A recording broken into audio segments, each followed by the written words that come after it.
Hey, Tere, and welcome to Shadows of Thales. I'm glad you found your way here tonight. This little corner where darkness softens, and stories breathe quietly in the background. Before we drift into tonight's tale, feel free to like the video and subscribe, but only if what you hear truly feels right for you. Your comfort matters more than anything else. If you'd like, share in the comments where you're watching from and what time the night found you. I love seeing how our growing community gathers from so many different places. It's a reminder that even in silence, we're connected. I hope you'll allow this video to accompany you for a while. Every story here is shaped to ease your thoughts, soothe your mind, and guide you gently into the late hours with a touch of mystery and calm. So go ahead, lower the lights, make yourself comfortable, take a slow breath, let the noise of the day melt away. And now, let's step into tonight's story together. The night was still unnervingly so. On the edge of a vast, silent desert, a cluster of white tents formed a lonely ring of light around a massive pita wound in the earth. From its depths, a weak yellow glow pulsed, a faint, ancient shimmer, as if the very ground beneath was struggling for breath. This was supposed to be the dawn of a new understanding, a scientific mission to peel back the layers of Earth's history. Instead, it became the night they woke something that should have been left asleep. Dr. Adrian Hall, a geologist whose face was etched with the lines of a life spent redding rocks, stood at the pit's edge. He stared into the abyss, a feeling of unease settling over him. The wind whispered past, but the sound was wrong. It didn't come from the open desert behind him. It seemed to rise from below. "Do you hear that?" he asked, his voice barely a whisper. "It's not wind, it's an echo." Behind him, Ella Morga, a brilliant young archaeologist, adjusted a small frequency device. Its screen glowed faintly in the encroaching dark. "It's been repeating the same tone for hours," she said, her brow furrowed. "No change, no fluctuation, just a constant pulse. Adrian's gaze returned to the pit. "It's breathing," he murmured, the words hanging in the cold night air. Just before midnight, the six-person team began their descent. They clipped onto metallic ladders that spiraled down into the suffocating darkness. The first 20 meters were a standard climb, but as they went deeper, their powerful light seemed to be swallowed by the shadows. The air grew heavy, thick with the scent of wet stone and something else, something ancient and organic. Ella flicked on her headlamp, its beam cutting a small circle of light on the wall. The rock wasn't rough and jagged as expected. It was smooth, almost polished.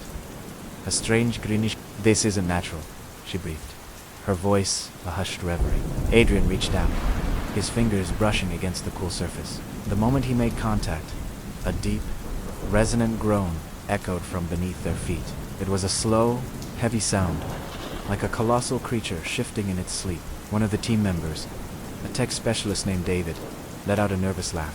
Probably just air moving through the tunnels. Pressure changes. Ella shook her head, her eyes wide. Air doesn't breathe like that. As they neared the bottom of the initial shaft, they discovered something that made the hair on their arms stand up. A narrow stone staircase, intricately carved into the rock, spiraling even deeper into the earth. "Who built this?" someone asked. Adrian didn't answer. His flashlight beam was tracing the bizarre carvings etched into the wall beside the stairs. They were patterns of tiny circles connected by impossibly thin lines, like a network of veins. He raised his digital camera to document the discovery, but the screen remained stubbornly black. He checked the lens, the settings. Nothing. The light. "It doesn't reflect here," he muttered, baffled. Ella's voice trembled beside him. "Or maybe this place doesn't want to be seen." A faint scraping sound echoed from the darkness below. The group froze, every muscle tense. They held their breath, listening. There was no movement, no approaching figure, just the ascents of shifting shadows that seemed to dance at the edge of their vision. Ignoring the palpable fear, Adrian took a slow, deliberate step toward the staircase. "Let's go down," he said, his voice firm, betraying none of the unease he felt. "We need to find the source of that sound." With each step they took, the echo was unnervingly wrong. Their footsteps sounded twice, once from their own boots hitting the stone, and a second time, a fraction of a second later, as if something in the deep was mimicking their every move. After what felt like an eternity, the stairs opened onto a small, circular platform. In the very center was a perfectly round hole, just wide enough for a person to fall through. They shone their lights into it, but the beams were simply devoured. It was an endless, silent black. David Everett, the pragmatist, picked up a loose pebble and tossed it into the hole, listening for the clatter of it hitting the bottom. There was no sound, no impact, just nothing. "There's no bottom," Adrian whispered, and not Ella knelt, placing her frequency sensor on the stone floor near the edge of the hole. The device's display pulsed with a steady, rhythmic beat. A perfect, consistent cadence. A heartbeat. She looked up at him. Her face paled her, eyes wide with a terrifying realization. "I think you were right, Dr. ... double quotes," she stammered. "The ground ... It really is alive." And as if in response, a long, low, guttural inhale rose from the chasm. It was the sound of the earth itself, a colossal lung filling with air. The sound grew, filling the silence, vibrating through their bones, before finally fading back into a deep, resonant echo. They were no longer exploring a cave. They were inside a living being, and it was waking up. The team stood paralyzed, on the edge of the abyss, the rhythmic pulse of the earth's heartbeat, now a deafening drum in their ears. The air, once just heavy, now felt thick and alive, pressing in on them. "What do we do?" It was David's voice, stripped of its earlier confidence, now just a shaky whisper. Adrian's mind raced. Every instinct screamed at him to turn back, to climb frantically towards the surface and the distant, pinprick stars. But the science, 印对美，谁曾毕生致力于揭开地球的秘密，被定在了原地。"We need data," Adrian finally said, his voice strained. "Ella, what's the frequency doing now?" Ella fumbled with her device, her hands trembling. It's speeding up. The rhythm is becoming more ... agitated." As she spoke, the carvings on the walls to pulse with a faint inner light, the vein-like lines glowing in time with the heartbeat. The light was a sickly yellow-green, a bioluminescence that seemed to spread even. "The walls are responding," Adrian observed, his voice a mix of awe and terror. He reached for his radio. "Boss, this is Hall. Do you copy?" "Static?"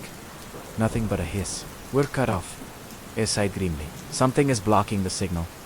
Suddenly, a new sound joined the rhythmic breathing. It was a low, wet, a sound of suction, coming from the black hole in the center of the platform. The team instinctively backed away, their lights fixed on the opening. Slowly, something began to emerge.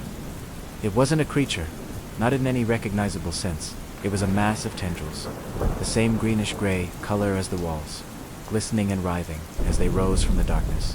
They moved with a purpose, reaching tensequency. One of the tendrils snaked towards David, who was closest to the edge. He let out a choked cry and scrambled backward, tripping over his own feet.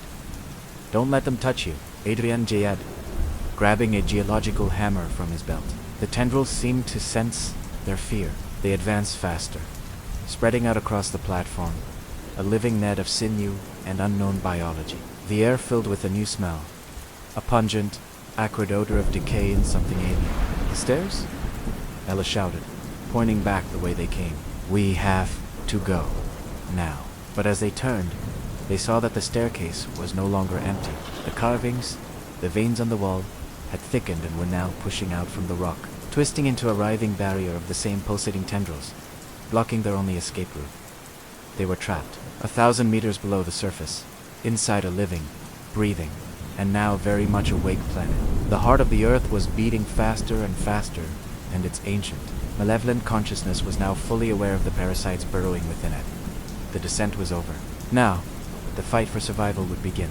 The deeper they went, the heavier the air became. Every single step seemed to press against their lungs. At last, the narrow staircase opened into a vast cavern, a space so immense it was larger than anything they could have possibly imagined.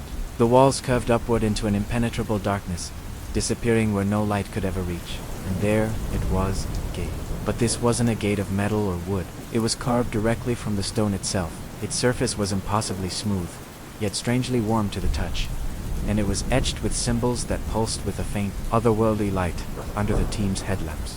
Adria stepped forward cautiously, his fingers brushing against the ancient carvings. These markings aren't natural," he whispered, his voice barely audible in the vast silence. "And they're moving." Ella leaned closer, her eyes scanning the intricate patterns. Itese? Like, the symbols are rearranging themselves every time you blink. David let out a nervous chuckle. Maybe it's just a trick of the shadows. But even as he spoke, the patterns shifted again. Spirals opened into tiny concentric circles.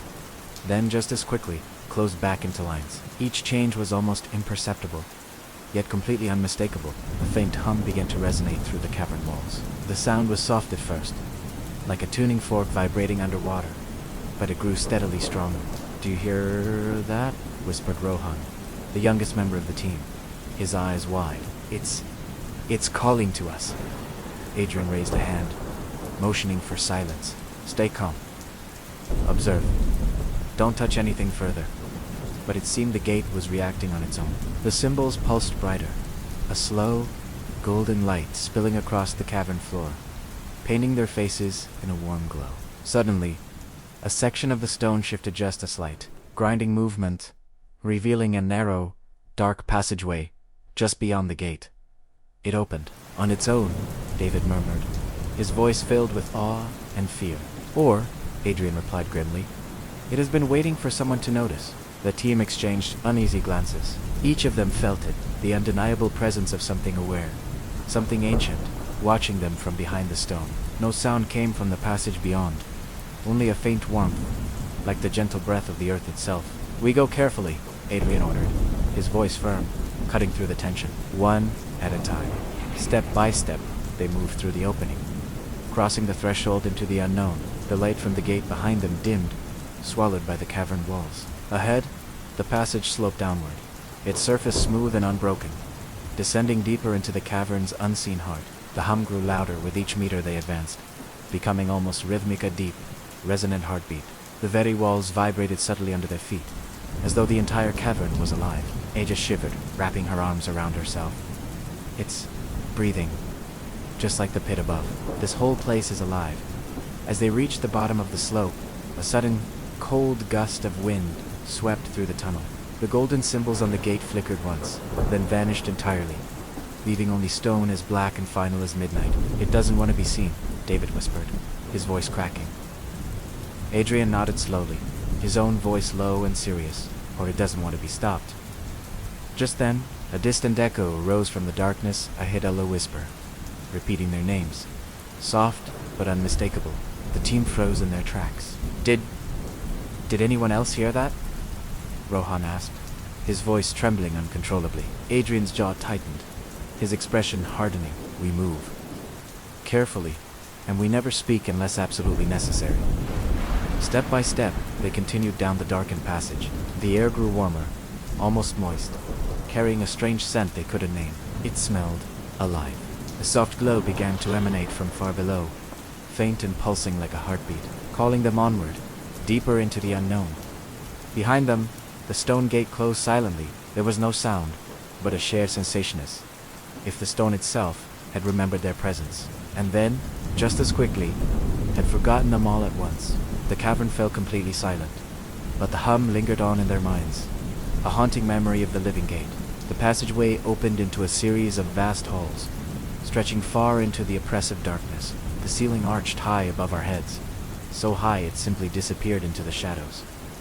Every single step we took echoed, but the sound was strange. It seemed to be absorbed and then repeated, as if the very stone itself was remembering each movement we made. Adrian motioned for absolute silence. The team held its collective breath. "Keep the lights low," he whispered, his voice barely disturbing the air. "We don't want to awaken anything." The walls were impossibly smooth, polished to a mirror-like finish by some unseen force. But as our low-powered light swept across the surface, something incredible happened. Strange impressions began to appear, faint, ethereal outlines of faces, hands, and symbols we couldn't decipher. It was unnerving. Every time you shifted your glance, the shapes seemed to shift slightly with you. "Do you see that?" Rohan asked, his voice a soft, trembling whisper. "The walls, I think they're alive." David let out a nervous, hollow laugh. "It's just our minds playing tricks on us. Fatigue, the dark, you know." But even as he spoke the words, a soft, disembodied whisper floated from somewhere deep in the hall, repeating his exact words back to us. "Tricks on us." Ella's eyes went wide. Did anyone else just hear that? She whispered, her voice cracking. Adrian froze, his body rigid. Everyone stay calm, he commanded, though his own voice was laced with tension. We are not alone. The whispers grew, almost imperceptibly at first, like echoes of our own thoughts bouncing around inside our skulls. Each turn we took in the hall seemed identical to the last. The same smooth floors, the same arched ceilings, the same polished, watching walls. Yet we felt a constant, crushing pressure of being watched from every direction at once. We passed a massive stone door, sealed shut with the same kind of intricate carvings we'd seen on the gate far above. Adrian moved closer, examining it with his light. These marks, he muttered to himself, tracing them with his finger. They respond to us. Every time we speak, the patterns. They, shift. Just then, a cold breeze swept through the halls, carrying a faint, unsettling scent of damp earth and rust, like old metal. The entire team shivered in unison, though the ambient temperature hadn't actually changed. It was a cold that seeped into your bones. And then we heard it. In the far distance, a low, rhythmic tapping echoed through the stone. It was a deliberate sound. Step by step, it seemed to follow us. When we stopped, holding our breath to listen, the sound stopped. The moment we moved again, it resumed. Tap, tap, tap, perfectly in sync with our own footsteps. It's like the halls are alive, Rohan said, his voice now barely audible, like they remember us. And they're following us. Adrian nodded slowly, his eyes never leaving the shifting patterns on the walls. We are far from the surface now. This place, it has its own rules. Watch your steps, and don't speak unless you absolutely have to. As we ventured deeper, a faint glow appeared beneath our feet. It was a soft golden shimmer, pulsing gently from under the stone floor, like a massive, sleeping heartbeat. The team paused, mesmerized, and terrified. The echo, the tapping, it's coming from below, Ella whispered, her gaze fixed on the luminous floor. Adrian swallowed hard, the sound loud in the tense silence. Then we go down, he said, his voice firm. Carefully, we found a narrow stone staircase descending into a sub-hall, even darker and quieter than the one we had just left. The whispering followed us down, growing more personal. Sometimes it would repeat our names, soft and breathy. Other times, it was just soft, meaningless syllables that made the hairs on our necks stand on end. Suddenly, David yelped. His flashlight slipped from his sweaty grip. It clattered across the floor, the sound deafening in the silence. But when it came to a stop, its beam was gone. The flashlight was dead. In its place, only the faint, golden glow from beneath the stone floor remained, pulsing rhythmically, as if the earth itself was alive and breathing around us. Stay close, Adrian ordered, his voice a low growl of command. And whatever you do, never, ever stop moving. With each step forward, we were pulled deeper into the living labyrinth. And in that moment, the terrifying truth dawned on us. These halls didn't just echo, they remembered every sound, every whisper, every footstep, and they answered in our own voices. We proceed on deeper into the twisting halls. The golden shimmer beneath our feet pulsed slowly, in time with our own heartbeats. Each step we took echoed unnaturally, as if the hall itself was mocking our movements. The walls, which had been smooth and blank just moments before, now showed faint carvings.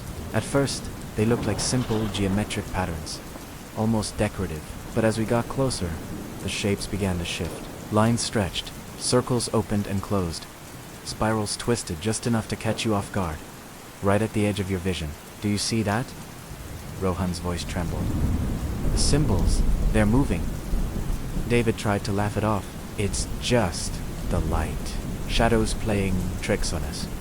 But Ella shook her head, her eyes wide with a mix of fear and fascination. No, they change, even when I blink. I didn't move the light. They respond.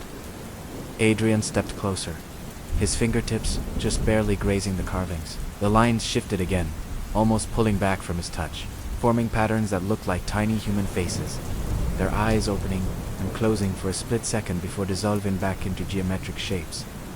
We all fell silent. The only sound was our own breathing and the soft, distant dripping of water. But beneath it all, another layer of sound was emerging, a low hum, growing louder with every passing second. It was almost melodic, almost intelligent. It's communicating, Ella murmured. Not in words, but in pattern. As if in response to her voice, the carvings reacted. Tiny lines lengthened. Circles formed clusters. Spirals uncoiled towards her, as if they were curious or, perhaps, fully aware of our presence. David swallowed hard. This isn't natural. These walls, they know we're here. Adrian moved cautiously along the wall, studying the carvings in detail. The patterns, they're like a map, but not a map of a place. It's a map of memory. It's remembering something, or someone. Suddenly, a soft scratching sound echoed through the hall, like fingernails being gently dragged across stone. We all spun around, staring at the far end of the chamber. There was nothing there, but the carvings on the walls shimmered for a moment, as if an unseen presence had just passed by. Rohan shivered. It's alive. The walls. They're alive.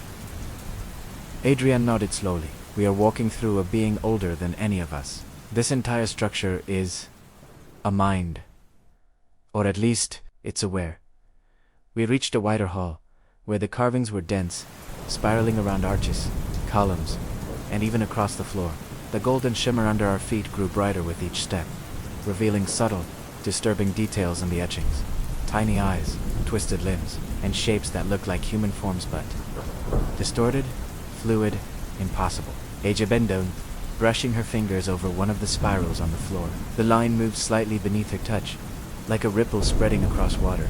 It's responding to me, she whispered, her voice quivering with a strange excitement. A sudden chill swept through the hall, and some of the golden lights seemed to extinguish. The hum deepened, vibrating right through our bones. Step back, Adrian warned, his voice sharp. Do not touch anything else. But curiosity had its grip on us. We were drawn forward, unable to resist the silent, rhythmic pulse of the carvings. As we continued, we realized the carvings were telling a story, subtly, in their shifting forms. Faces appeared and disappeared. Figures ran along the walls, stretching endlessly, turning corners that didn't physically exist. Some of the shapes even seemed to mirror us, mimicking our movements with a 1 or 2 second delay, as if they were observing, recording, or learning. It's like it's alive, Rohan whispered again, his voice barely audible. It knows where US David swallowed, his earlier confidence completely gone, and it doesn't care. A soft whisper started to weave its way into. The hum was barely audible at first, repeating fragments of words. Don't leave. See. Follow. We all froze. Adrian raised a hand, signaling for silence.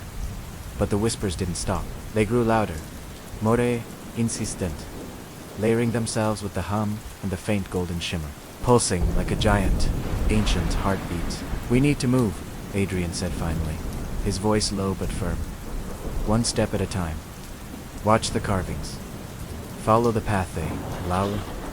Step by step, we advanced. The carvings shifted constantly, almost guiding us through the hall, creating subtle arrows and paths, spirals that led us deeper and deeper into the labyrinth. Every so often, a spiral would open like a mouth, letting out a sound that was barely audible, almost like a sigh. Ella paused, staring at a spiral that had formed a small, glowing eye. The eyes seemed to be watching her, and only her. A shiver ran down her spine. It's waiting, she whispered. Adrian nodded, not taking his eyes off the wall. And it has always been. We moved onward, the golden shimmer pulsing beneath us, our shadows stretching unnaturally along the walls. Every heartbeat seemed amplified, echoing with the hum and the whispers that now surrounded us. We finally reached a final archway at the end of the hall. The carvings here were dense, chaotic, swirling mass of shapes and faces that seemed undeniably alive. As we passed beneath it, the whispering coalesced into a single, clear voice that spoke directly into our minds. You are here, and we remember. We froze in our tracks. The golden shimmer intensified, and for a brief, terrifying moment, it felt as if the entire hall had inhaled. The walls seemed to pulse outward. Then, as quickly as it happened, the light dimmed, the hum receded, and a heavy, suffocating silence fell over us. Adrian exhaled slowly. We are deeper than we thought, and it is awake. The distant sound of dripping water and a faint heartbeat were all that remained as we prepared to descend even further into the unknown. What have we woken up? And what does it remember about this place? We're about to find out. Beyond the archway, the team stepped into a chamber so massive it defied imagination. The walls soared into unseen shadows, and the floor stretched into a darkness that dissolved into a strange, golden shimmer below. Every footstep they took created an echo, but it wasn't a normal echo. It was as if each sound was duplicated, overlapping itself just slightly, as if the hall itself was remembering and mimicking their every move. Adrian paused at his light beam, cutting through the immense space. This chamber, it's enormous, and every sound we make, it will linger here, forever. Ella's voice was a mere whisper, her eyes wide. I hear whispers. They're faint, distant, but it's like they're answering us. David's voice trembled, a stark contrast to his usual confidence. Answering us? How can that be? There's no one here. As if in response, the low hum beneath them grew stronger, resonating through the stone floor and up through the very bones in their bodies. The strange, swirling carvings from the previous hall had followed them into this chamber. Faint spirals, tiny faces, and shifting geometric patterns were etched into the stone all around them. But here, the patterns moved faster, forming fleeting shapes that were almost recognizable human figures, stretching, bowing, and turning as if they were alive within the walls. Adrian's voice cut through the growing unease. Everyone, stay in formation. Observe. Don't speak unless you absolutely have to. But silence was no defense here. Even without speaking, their own voices began to echo back at them in a distorted, haunting way.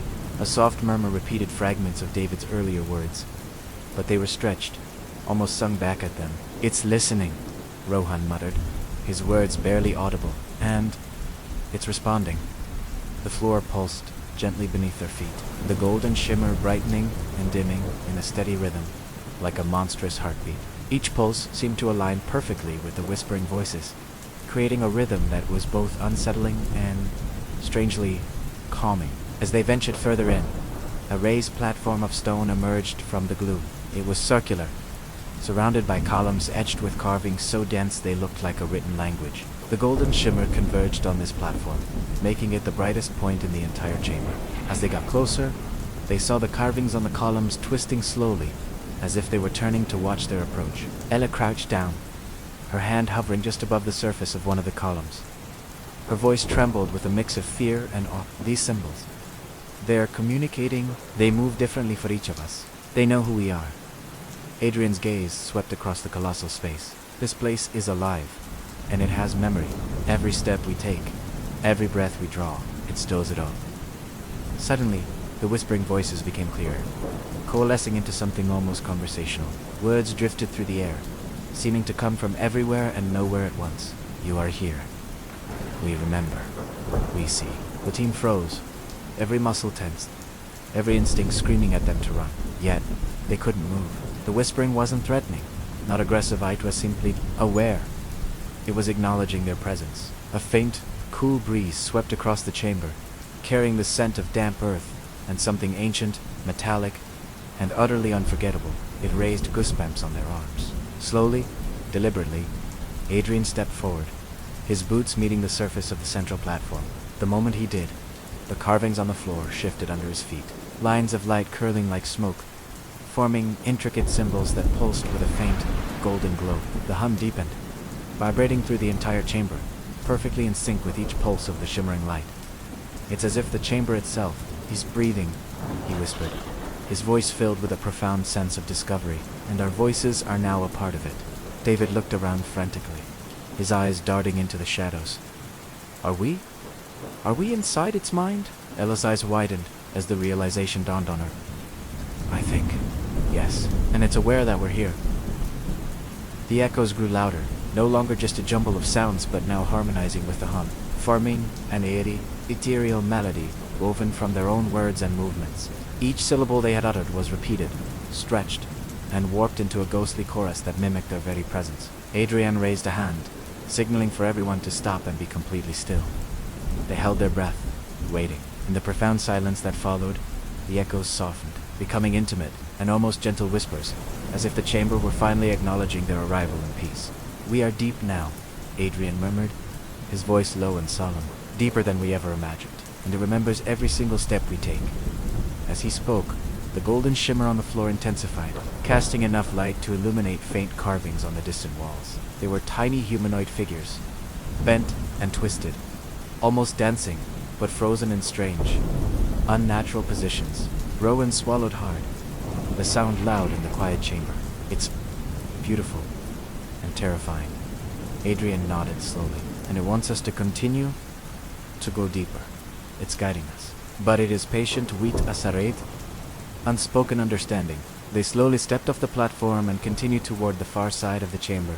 The whispers faded slightly, but remained, a constant, rhythmic heartbeat at the very edge of their hearing. A chilling reminder that the chamber was alive, watching, listening, and remembering. Each step forward brought them closer to a narrow tunnel at the far end of the room. A faint, golden light emanated from it, pulsing in time with the chamber's heartbeat. As they approached, the swirling carvings on the walls twisted and shifted, subtly forming arrows that pointed them forward. "It's showing us the way," Ella whispered, her voice laced with uncertainty. "Or it's letting us think. We're free to follow." Adrian took a deep breath and exhaled slowly, his voice a low command. "We go forward, carefully, and we remember the chamber knows more about us than we know about it." The team moved as one into the narrow, glowing tunnel. They left the chamber of voices behind them, but they carried its echoes in their minds, a haunting, unforgettable melody that would follow them as they ventured ever deeper into the heart of the earth. The narrow tunnel led downward, the golden shimmer beneath our feet pulsing with a slow, steady rhythm. Every single step echoed, overlapping itself, as if the stone itself remembered our presence. Our breaths were shallow, synchronized to the subtle heartbeat coming from the floor. The air grew warmer, heavy with an earthy, metallic scent. It felt alive, ancient, and completely "Do you feel that?" Rohan whispered. "It's watching us differently now. The Shima, it's brighter." Adrian nodded slowly. "It's guiding us. Or calling us." Ahead, a faint glow appeared from beneath the stone floor. It was soft at first, almost imperceptible, then grew stronger with each step we took. The walls of the tunnel seemed to curve slightly inward, directing our gaze toward the source. Ella crouched down, scanning the ground. "It's not natural," she said. "The light pulses like a heartbeat, and it feels aware." David swallowed nervously. "I thought we were deep before, but this feels like the earth itself is alive." We reached a small clearing in the tunnel. The golden glow originated from a shallow depression in the floor, emitting a soft light that rippled gently like liquid gold. The shimmer pulsed in perfect rhythm with the hum of the tunnel, a vibration that resonated deep within our bones. "It's beautiful," Rohan whispered, her eyes wide with a mix of awe and fear. "And terrifying." Adrian stepped closer to the light, cautious. "Notice how it reacts," he murmured. "Every time someone moves, it pulses faster, stronger, almost like it's acknowledging us." Ella extended a finger toward the light. The Shima responded immediately, spreading upward in delicate waves across the stone floor. The subtle pulses synchronized with our heartbeats, a hypnotic rhythm that was both calming and deeply unsettling. David glanced around nervously. "It's like it wants us to stay, but also to move forward." Just then, a low, deep vibration grew beneath our feet. The hum transformed into a soft, melodic tone, harmonizing with the light. Every pulse seemed alive, almost sentient, carrying whispers that were barely audible, saying fragments like, "You feel it, you follow." "Deeper." Adrian held up his hand. "Everyone stay still. Observe. Do not make unnecessary noise. This is no ordinary light. It's aware of our presence." The golden shimmer slowly rose from the depression, like a soft mist, and began wrapping around our feet and ankles. We felt it tugging gently, drawing us toward the deepest part of the tunnel. Rohan's voice trembled. "It's alive. I can feel it beneath me." Ella nodded. "And it's not hostile. At least, not yet. It's curious." Adrian crouched to examine the light more closely. He noticed tiny, almost imperceptible shapes moving within it like miniature silhouettes, dancing in the golden mist, fading as quickly as they appeared. "It's trying to show us something," he whispered. "Or maybe it's testing us." A sudden vibration ran through the tunnel, gentle but undeniable, and the glow pulsed stronger, brighter, bathing the walls in gold. For the first time, we saw tiny symbols etched into the floor and walls, becoming visible in the light, almost like a map guiding us downward. David took a hesitant step closer to the light. The glow wrapped around his boot like liquid warmth, pulsing in response to his movement. "Step carefully," Adrian warned. "It notices everything." We followed, one by one, down the gentle slope toward the heart of the glow. The golden mist thickened, wrapping our ankles, then our knees. The hum became a deep, resonant heartbeat, synchronized with our own, hypnotic yet unnerving. As we descended, whispers emerged from the light, soft, melodic, almost incomprehensible. "You are here, deeper. Follow the rhythm. We see..." Rohan shivered. "It's speaking. To us." Ella exhaled slowly. "Or it's letting us hear ourselves. Our presence is part of it now." Adrian nodded, his voice low and steady. "We are part of this tunnel now. Each of us contributes to its memory, to its rhythm, and it is aware more than we can understand." Step by step, we advanced deeper into the unknown, the golden shima pulsing beneath us, guiding, wrapping, and watching. Each pulse, each whisper, each subtle vibration was a constant reminder. The light beneath was alive, patient, and ancient, waiting for us to discover what lay at the very heart of this underground labyrinth. Sound of soft dripping water, distant echoes, and a faint, low hum begins and persists throughout the narrow tunnel finally gave way, opening into a chamber so vast our lights couldn't find the walls. The air was heavy, ancient, beneath our feet. The golden shimmer that had guided us was no longer a steady, reassuring pulse. It now beat with a life of its own, an irregular rhythm, sometimes fast, sometimes slow, like a nervous heart. I paused, brushing a layer of fine dust from the cover of my notebook. The simple act felt strange, out of place. "How long?" I asked, my voice sounding small in the immense space. "How long have we been down here?" Rowan glanced at his watch, a frown creasing his forehead. I don't know, Adrian. Maybe 2 hours. Or maybe it's only been 2 minutes. It just feels wrong." Ella, ever sensitive to the unseen currents around us, nodded slowly.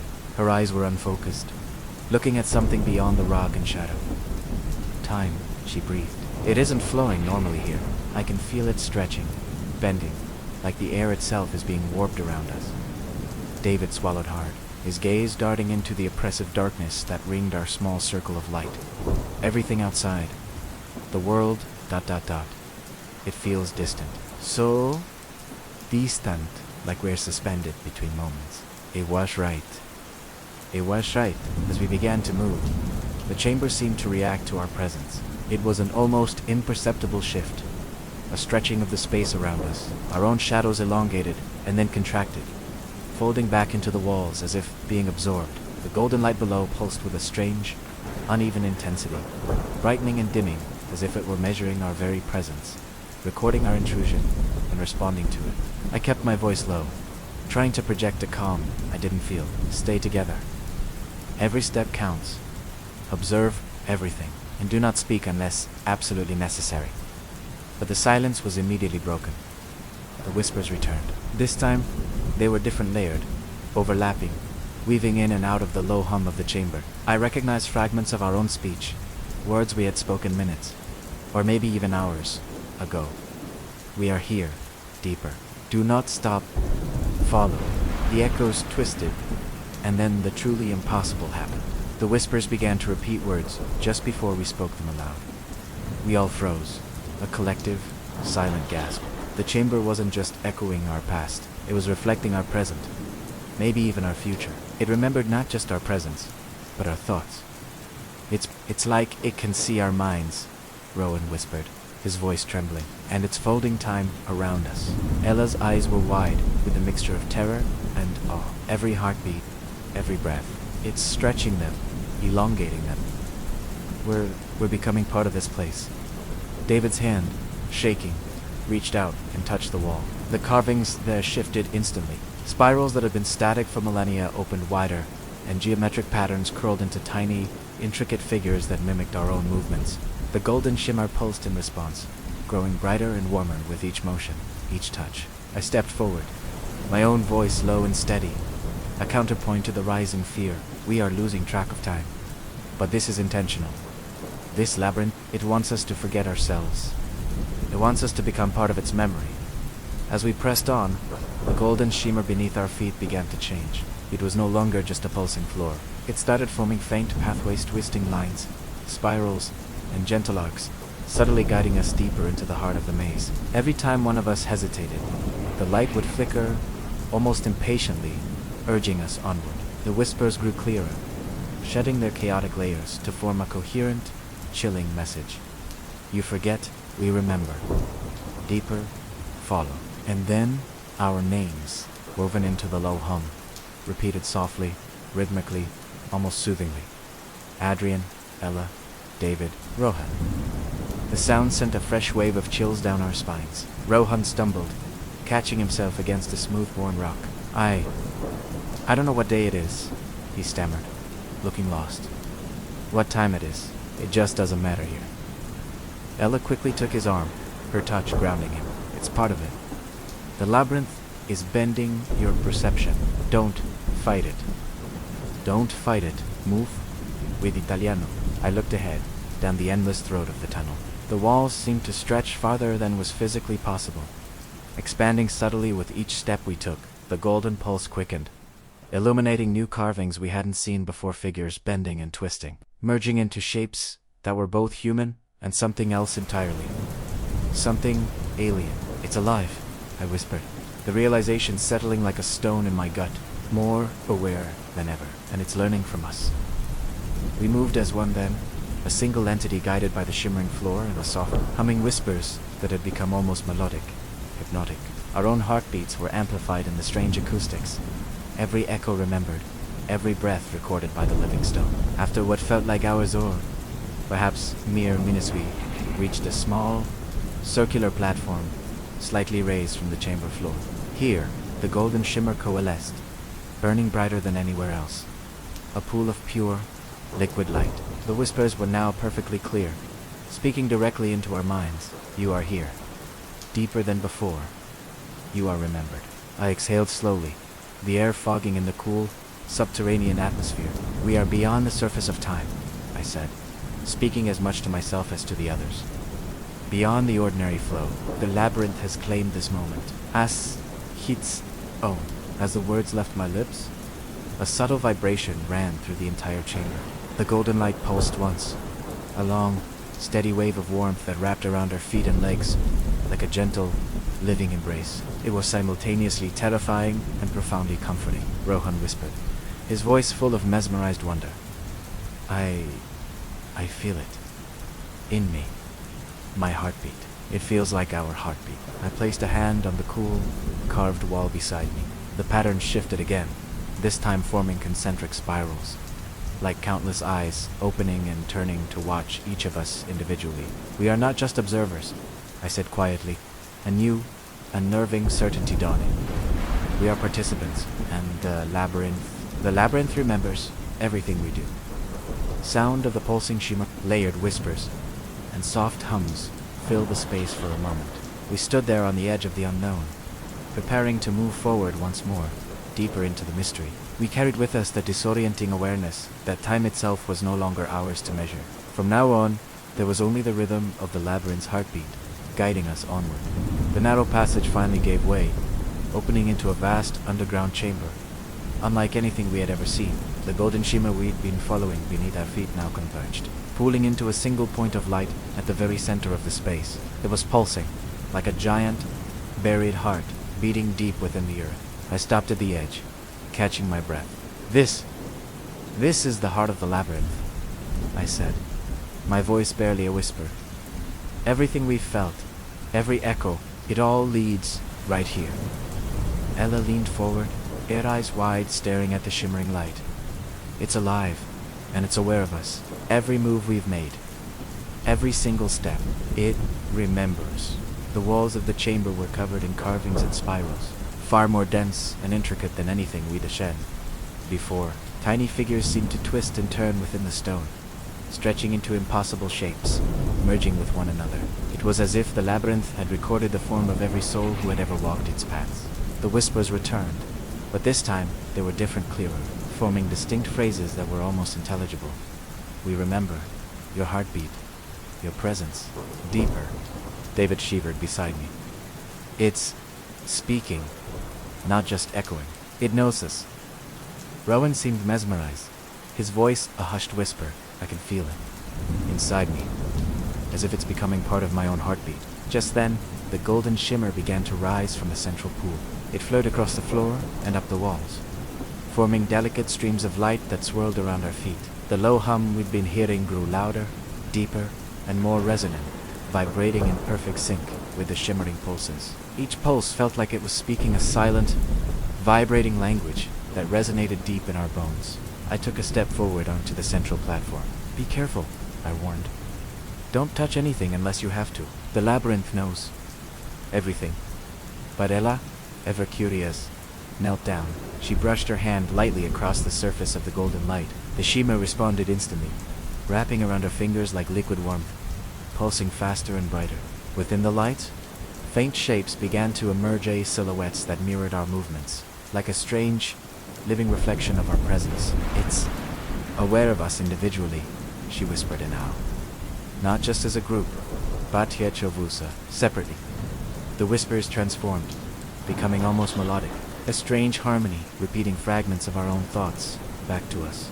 You are here, deeper than before. Your presence is remembered.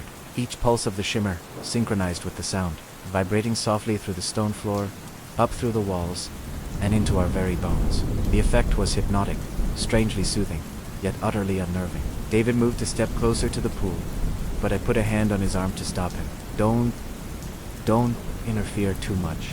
Let it guide us. Slowly, we began to move toward the center. The golden shimmer expanded upward, surrounding our legs, then our waists, in its liquid light. The carvings on the walls started to shift and change, forming new spirals and symbols that all pointed toward the deepest point of the chamber. Rohan whispered, his voice filled with a mixture of awe and tension. It's like the labyrinth itself has a heartbeat, and it's connected to ours. I could only nod. Every step we've taken, every echo we've left, it has remembered, and now it's calling us to the heart. The whispers became distinct voices, layered with calm yet eerie tones that seemed to come from all around us. You are part of us. The heartbeat flows. Follow deeper. See? We moved slowly, almost entranced, guided by the golden shimmer and its rhythmic pulse. The chamber felt alive in every sense of the word, breathing, remembering, speaking, guiding. As we reached the very center, the pool of light condensed into a single, radiant orb. It pulsed with a slow, hypnotic rhythm, a beat that was now perfectly aligned with our own heartbeats. The whispers grew softer, almost tender, wrapping around us like a warm embrace, yet still tinged with a sense of ancient, unknowable power. Ella exhaled slowly, her voice trembling. It's not hostile, it's aware, and it's sharing itself with us. I nodded, my eyes fixed on the glowing orb. We've reached the heart, the source of the echoes, and now we are part of it. A subtle vibration ran through the chamber. The shimmer pulsed in perfect harmony with the hum, the whispers, and our own hearts. Every movement, every breath, every thought felt amplified, recorded, and remembered by the labyrinth itself. Rohan whispered softly, I feel calm and awake, as if it's letting me rest, yet guiding me. I took a deep breath, my voice low but firm. We've gone deeper than we ever imagined. This is the echo below the heart of memory of the labyrinth, alive, patient, and aware. And we are part of its rhythm now. We stood together, enveloped in the light and the sound, feeling the labyrinth's ancient heartbeat merge with our own, a connection that was calm, terrifying, and strangely, profoundly comforting. As we ventured away from the central pool of light, we found ourselves in a winding corridor, one that seemed to stretch into impossibility. The golden shimmer on the floor, a constant companion, pulsed beneath our feet, a rhythmic heartbeat guiding us deeper into the labyrinth's embrace. It was Adrian who first noticed the strangeness of the walls. He stopped, his voice low.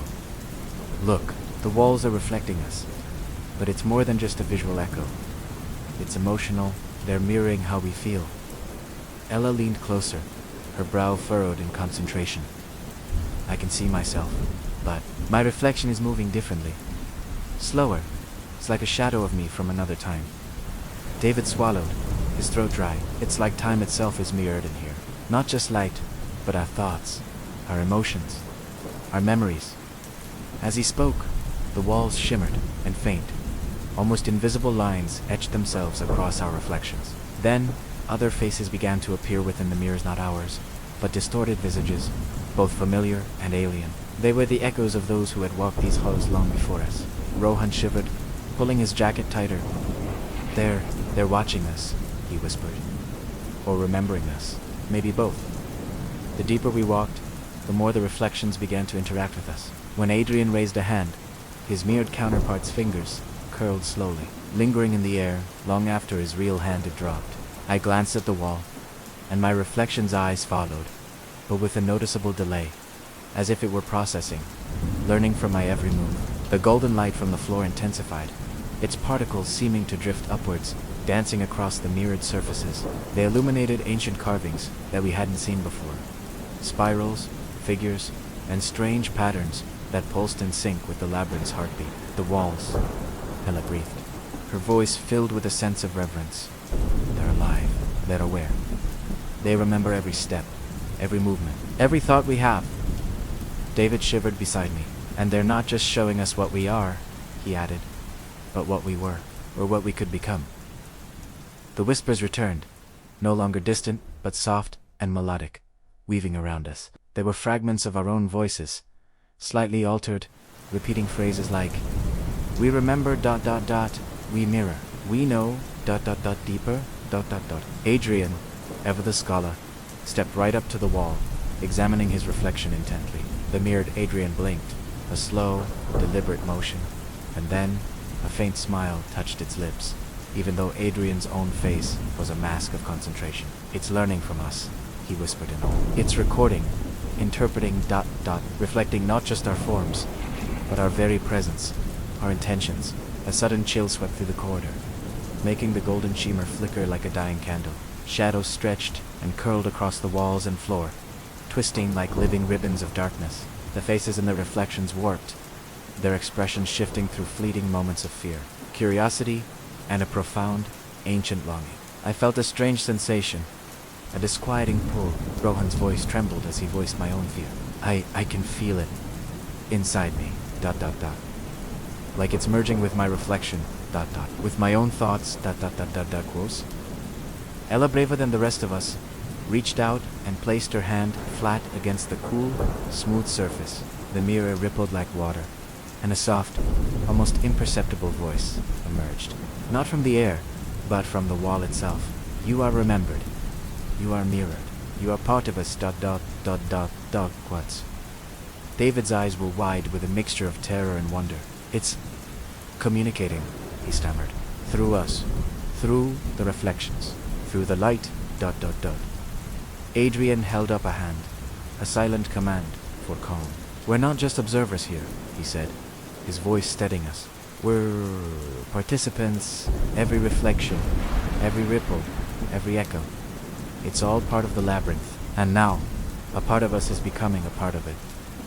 The corridor began to narrow, the walls pressing in. Our reflections stretched and merged into intricate spirals of mirrored light, flickering in time with the golden glow under our feet. Every beat of my heart was amplified.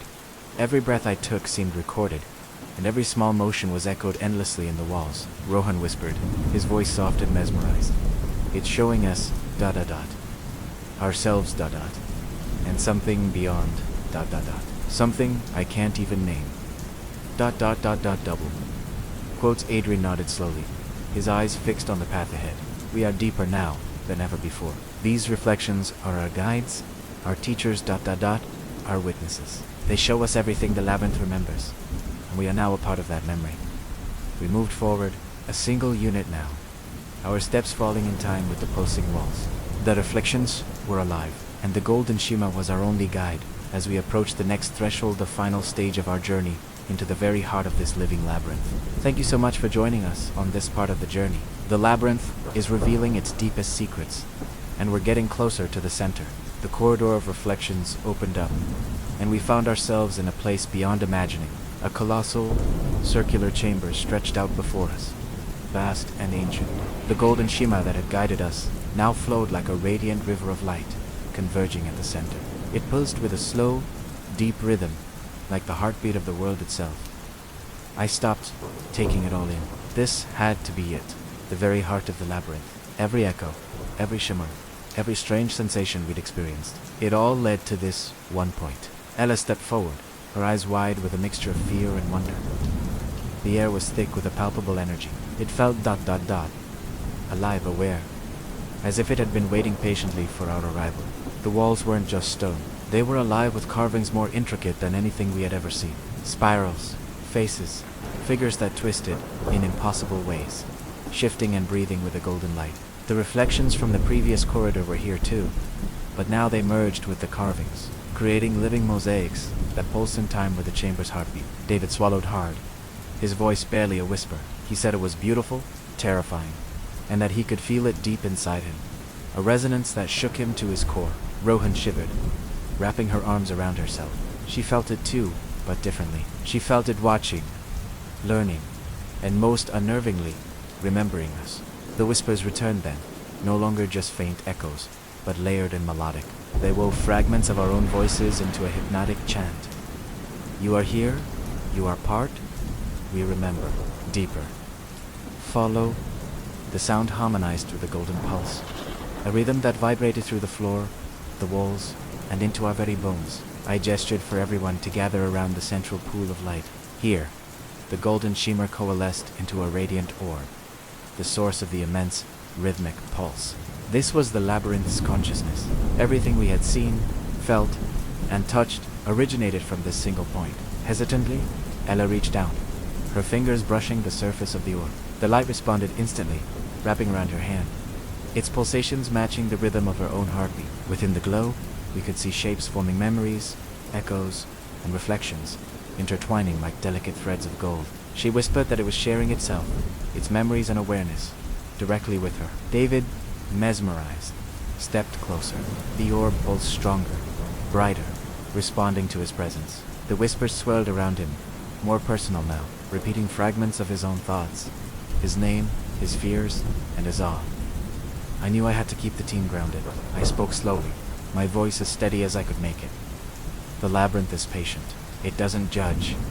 It only records, remembers, and teaches. And now, it was including us in its rhythm, in its heartbeat. As I spoke, the golden shimmer rose from the orb, expanding to fill the entire chamber with an ethereal light. The carvings and reflections on the walls began to dance, merging into a single, living tapestry that shifted and breathed with our presence.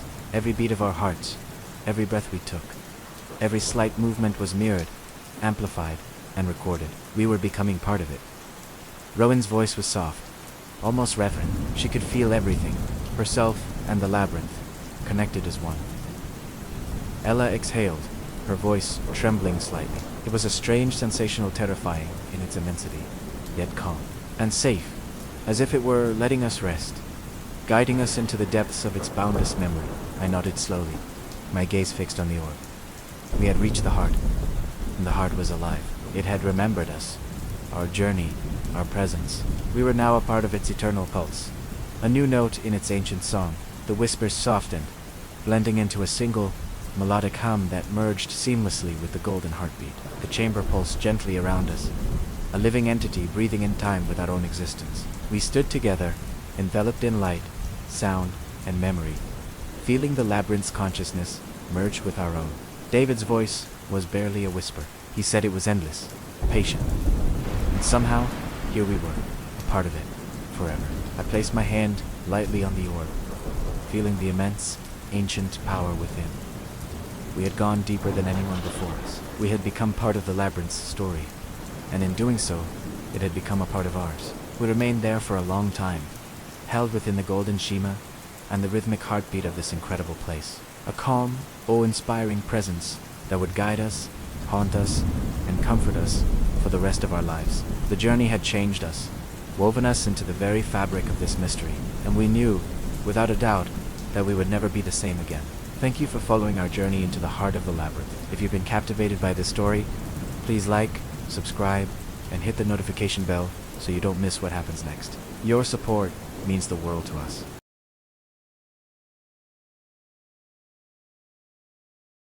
The road stretched out before them, a long, gray ribbon cutting through endless fields of withered gold. A single black SUV hummed along the gravel path, its tires kicking up dust that swirled in the fading afternoon light. Inside, a small family and all their worldly possessions rattled along, heading toward a new beginning. The sun was sinking low, painting the horizon in streaks of fiery orange and deep purple. Daniel gripped the steering wheel, his knuckles white. He drove in a tense silence, his jaw set. Every bump and rut in the road sent a jolt through the car, making the boxers in the back shift and groan. He was trying to project an air of confidence, but the isolation of this place was already starting to gnaw at him. Beside him, his wife, Clara, was lost in a folded property brochure. The photo on the front was faded, showing a tall, imposing mansion nearly consumed by ivy, shrouded in a thin veil of fog. It looked like something from a forgotten storybook. "It's bigger than I thought," she whispered, her voice barely audible over the engine's hum. "Yeah," Daniel replied, his eyes never leaving the road ahead. The price was too good to pass up. It was the truth, but it wasn't the whole truth. They needed this fresh start, this escape. He just hoped this was the right way to get it. From the back seat, a small voice broke the silence. It was their 10-year-old daughter, Emily. She had been staring out the window for miles, her face a pale oval against the darkening landscape. "Mom," she said, her voice small but clear. "There's someone in the field." Clara turned sharply, her heart giving a little flutter. She scanned the fields, seeing nothing but tall, golden grass swaying in the breeze. The last rays of sun played tricks on the eyes out here. "Just your imagination, sweetheart," she said, trying to sound reassuring. Next to Emily, their teenage son, Ethan, let out a howl. He rolled his eyes and adjusted his headphones, turning up the volume to block out the world. "Creepy countryside," he muttered under his breath. "Just loud enough for everyone to hear. Can't wait for the Wi-Fi to die." He slumped further into his seat, already resigned to his fate. The car finally slowed as they approached a pair of rusted iron gates, twisted and ornate, standing like skeletal sentinels. They groaned in protest as Daniel pushed them open. At the end of a long, twisting driveway, shrouded by ancient, gnarled trees, stood the mansion. It was a three-story behemoth of dark stone and sharp angles. Its arched windows, like hollow eyes, caught the last glimmers of sunlight, making it seem as though the house itself was watching them arrive. Daniel turned the key in the heavy oak door. With a push, it swung inward, releasing a wave of cold, musty air. The smell of dust, damp wood, and something else, something old and forgotten, flooded out to greet them. The house was silent, a deep, profound silence that seemed to swallow sound. Their footsteps echoed unervingly through the grand hallway as they stepped across the threshold, their voices small and thin in the vast space. The walls were lined with ancient mirrors in heavy, gilded frames. They were metal warped and clouded with age, their surfaces dull and distorted. "I guess the mirrors come with the house," Daniel said, forcing a laugh that sounded hollow and weak in the cavernous hall. "They're beautiful," Clara murmured, running a hand over one of the ornate frames. "Look at the craftsmanship. They don't make things like this anymore." "They're creepy," Ethan countered immediately, his face a mask of disgust. He pointed to one near the end of the hall. "Look, that one's cracked." A jagged line ran from top to bottom, fracturing the reflection into a dozen mismatched pieces. But Emily wasn't looking at the cracked one. She was standing perfectly still before a tall, elegant mirror near the grand staircase. She stared at her own reflection, a feeling of unease prickling her skin. It seemed off just a fraction of a second too slow. Cautiously, she lifted her hand to wave. For a beater, her reflection didn't move. Then it hesitated, smiled, a wide, knowing smile that didn't reach its eyes. "Mom?" she said quietly, her voice trembling slightly. Clara turned from admiring a dusty chandelier. "What is it, honey?" She smiled first. Clara let out a nervous chuckle, dismissing it as a child's fantasy. "Don't be silly."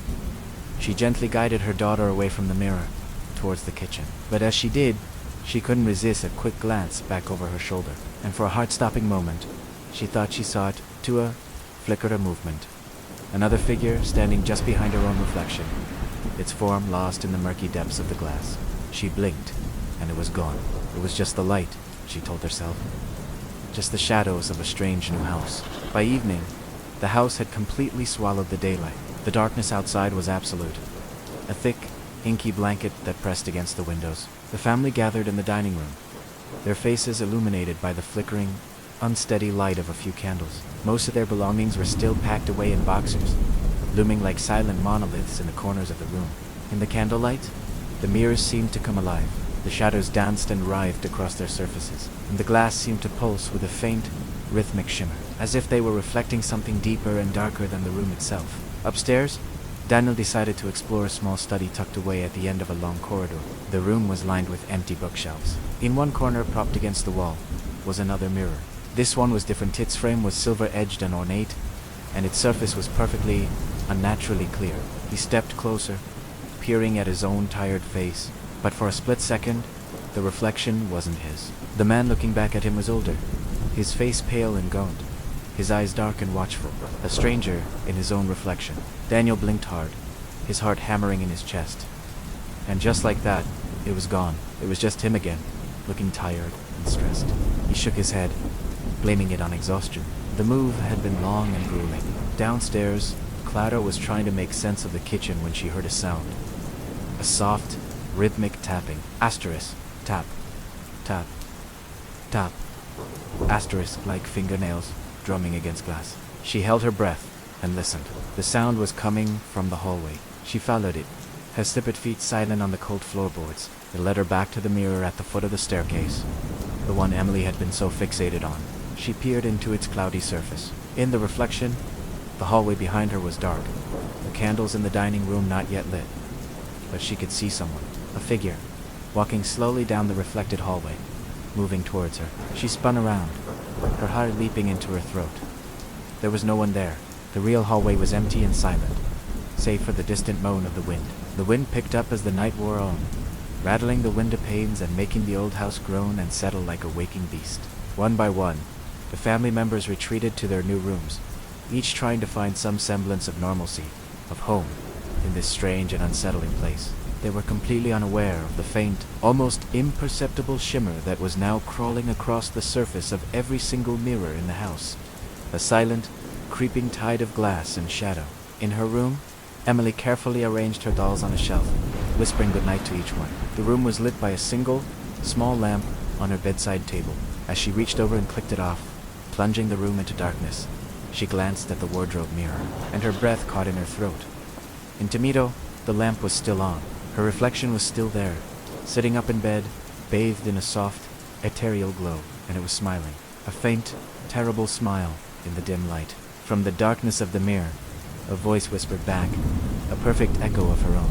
The morning came heavy and gray.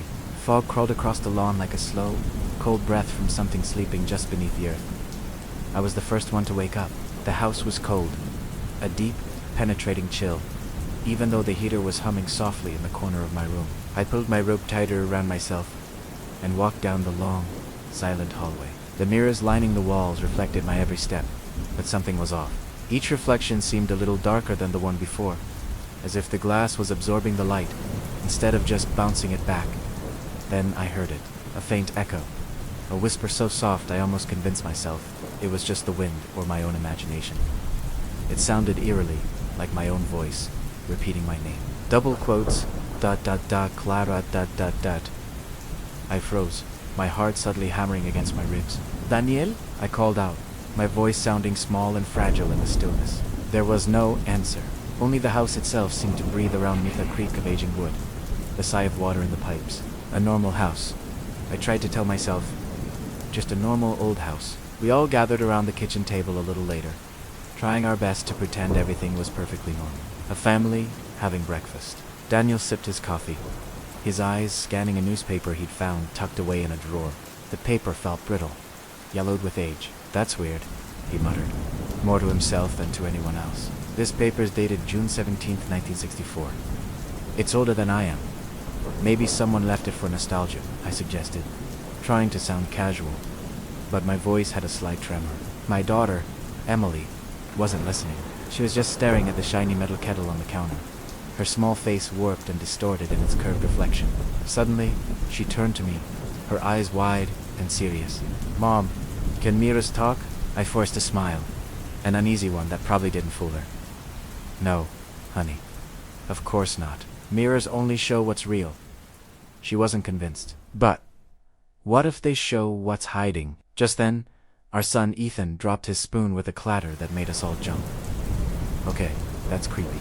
Can we please not start the day with haunted mirror talk? Eh? David. But Emily had already turned back to her reflection in the kettle. I watched, my blood running cold, as her reflection's lips seemed to move silently, just a moment after her own had stopped. That night, the house felt truly alive. Every mirror seemed to hum with a faint, almost imperceptible energy, like glass vibrating to a tune only it could hear. Daniel couldn't settle. He was restless, pacing around until he finally went down to the study again. He had started taking notes, trying to document the strange things that were happening, to find some logic in the madness. His notepad was filled with frantic scribbles, reflections delayed, voices faintly audible in hall mirrors. Emily speaking to the other girl again. He stood up and looked into the ornate mirror above the desk. His reflection was there, as it so will be. But it was whispering. There was no sound, just the slow, deliberate movement of its lips. He leaned closer, trying to read them. But as he leaned in, his reflection leaned back, as if it were obeying its own set of physical laws. And then he heard it. It was faint, but utterly distinct. A voice from the glass. Get out. Daniel stumbled backward, his arm catching a lamp and sending it crashing to the floor. The sound stopped instantly. The mirror was normal again, showing only his own terrified face staring back. Upstairs, in her room, Emily was having a conversation of her own. She sat, cross-legged, on the floor before her vanity mirror. In the dim, soft glow of her nightlight, she whispered to the girl in the glass. What's your name? A pause. Then, the reflection's lips moved, forming words that Emily didn't speak. I can't tell you. Emily giggled nervously, a child's game that was tipping into something else. Are you my friend? The girl in the mirror nodded. But then, something shifted. Behind her mirror itself, a dark figure began to emerge from the shadows. It was tall and faceless, and it placed a long, pale hand on her reflection's shoulder. Emily gasped and spun around, her heart pounding. The room was empty. There was nothing there. When she cautiously looked back at the mirror, both her reflection and the terrifying figure were gone. It was just an empty mirror in an empty room. I couldn't sleep. A deep-seated anxiety kept me tossing and turning until I finally gave up and got out of bed. I decided to check on the kids, my feet padding softly on the cold floorboards. As I passed through the long hallway, I heard it Ogunfan voices, like a conversation muffled by thick walls of glass. I stopped in front of the largest mirror, a towering, monstrous piece framed in twisting iron vines. My reflection showed the hallway perfectly, whose as it was, except it wasn't. Daniel was there, standing behind my reflection, even though I knew he was asleep in our bed upstairs. This mirrored Daniel looked straight at my reflection, his expression grim, and his lips moved. I heard his whisper echo from the glass. They're not us. I let out a small, strung-glad gasp and spun around. The real hallway was completely empty. I was alone. I slowly turned back to the mirror, my heart thudding in my ears. My reflection was still there, and it was smiling faintly, even though I knew, with absolute certainty, that I wasn't. Later that night, at exactly 2:47 a.m., Ethan's bedroom door creaked open. He stirred in his sleep, half awake, hearing the soft sound of footsteps in his room. His eyes drifted towards a closet mirror across from his bed. It flickered, just for a second. In its polished surface, he saw someone sitting at his desk. It was his own reflection, typing furiously on his laptop. But Ethan's real laptop was on his nightstand, closed and powered down. He stared, frozen in his bed, as the reflection slowly turned its head toward him. It grinned, a wide, unnatural smile. And its eyes were hollow mirrors themselves, two pits of endless, depthless black. With a surge of pure terror, Ethan grabbed the blanket from his bed, threw it over the mirror, and spent the rest of the night wide awake, trembling in the dark.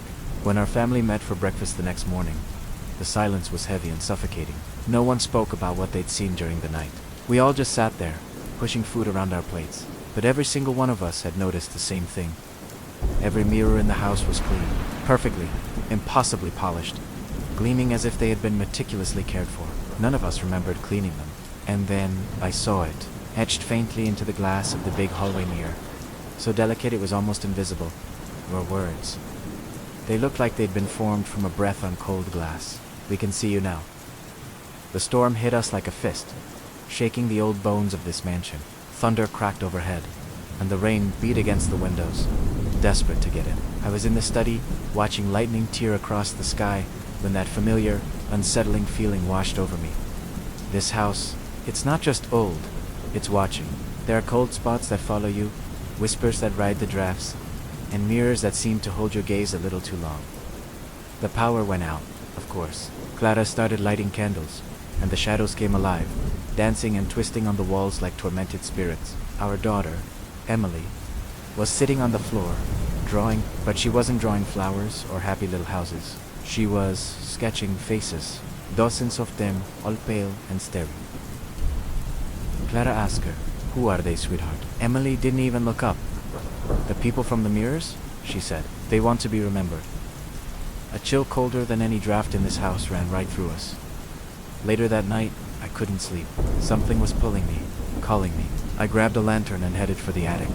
The stairs groaned under my weight, and the air up there was thick with dust and a strange, faint smell of smoke. The door creaked open, revealing a graveyard of forgotten things, old furniture, trunks, all shrouded in white sheets, like ghosts. In the far corner, covered by a torn cloth, stood a tall, imposing mirror, and leaning against the wall next to it was an old portrait. The man in it was half faded, but his eyes were pale and his smile was cruel. The nameplate read, Dr. Alaric Vane, -1892. As I wiped the dust from the canvas, a disturbing thought struck me. This man, he looked familiar, like someone I'd seen in a fleeting reflection. Just then, lightning flashed, flooding the attic with electric blue light. For a split second, I saw it. Movement in the mirror.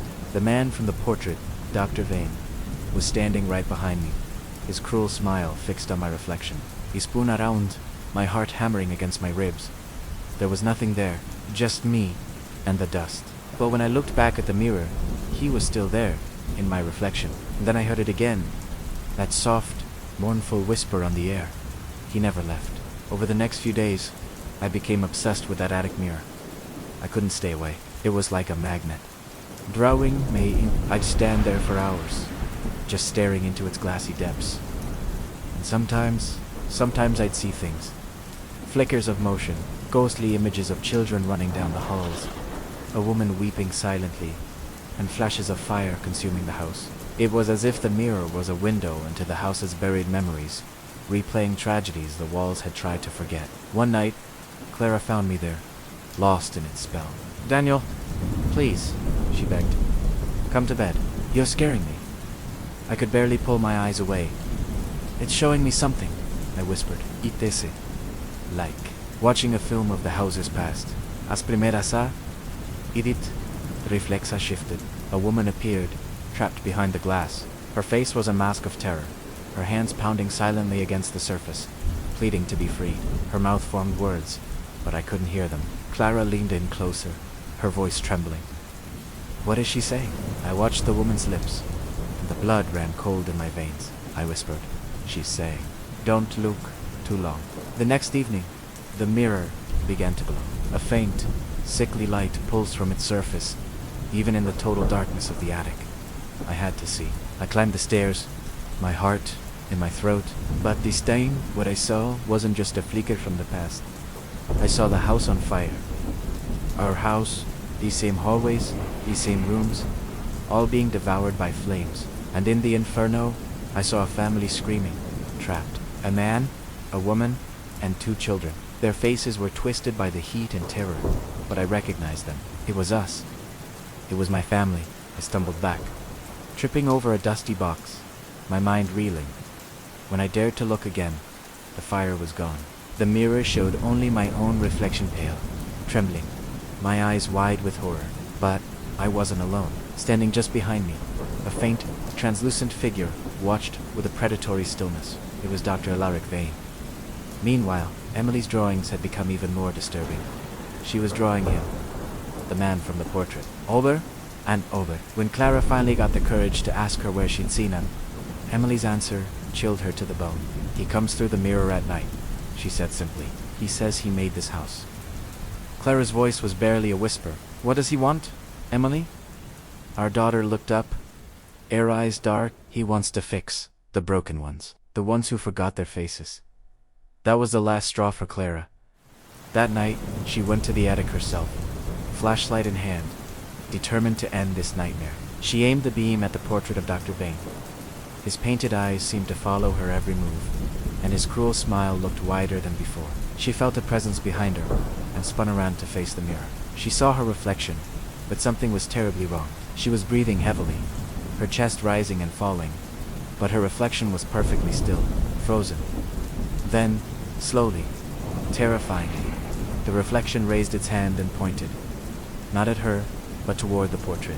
Clara turned back to the painting. A thin crack had appeared on the canvas, running from the top of Dr. Vane's head straight down to his heart.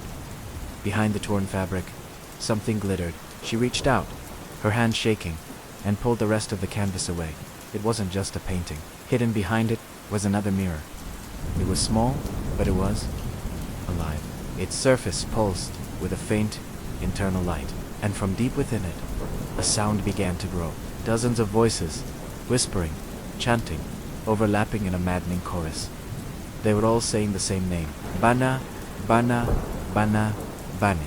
The mirror rippled like water, and faces began to press against the inside of the glass, their mouths open in silent screams. They were trapped, and as Clara stared in horror, one of the faces swam into focus. It looked just like her.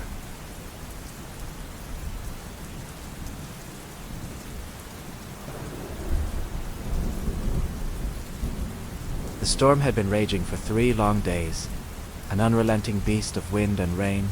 Black rivers of water carved paths down the windows of the mansion, and the entire house seemed to groan and shudder under the constant assault of thunder. Sleep had become a stranger to me. I'd close my eyes, and the attic mirror would instantly fill my mind, its dark glass a portal to my nightmares. In every dream, the reflection of Dr. Alaric Vane was there, waiting, a patient predator behind the glass. My wife, Clara, was the anchor of our family, but even her strength was beginning to fray. Her smiles, once a source of warmth and comfort, now trembled at the edges, a fragile defense against the growing dread that had seeped into our home. And then there was Emily, our sweet, quiet daughter. The light in her seemed to be dimming. Her sketchbooks, once filled with vibrant drawings, now lay untouched. She had found a new, unsettling pastime. She spent her nights talking to the mirrors, her soft whispers swallowed by the cavernous silence of the mansion. It was our son, Ethan, who stumbled upon the next piece of the puzzle. He was a born explorer, and his curiosity had led him to the East Wing, a section of the house we usually avoided. A perpetual chill clung to the air there, a cold that had nothing to do with the weather. Tucked away behind a massive, ornate bookshelf that was pulled slightly away from the wall, he found it. First, just a keyhole winking in the gloom. Then, as he pushed the heavy furniture aside, a full wooden door was revealed. Its surface was a dizzying tapestry of carvings, wide open eyes, and grasping hands, etched deep into the ancient wood. He pushed, but the door was unyielding. "Mom, Dad, you have to come see this," he yelled, his voice echoing down the long, empty corridor. I hurried over, flashlight in hand, its beam cutting through the oppressive darkness. The carvings seemed to glisten, almost weighty, under the light. I grabbed the handle and pulled. It was locked solid, as if it had been sealed for a century. But when Clara reached out and laid her hand flat against the wood, something impossible happened. The carved eyes and hands seemed to shift, to writhe under her touch, as if the very wood itself was alive and breathing. "Daniel," she whispered, her voice tight with fear, "I don't think it wants us to open it."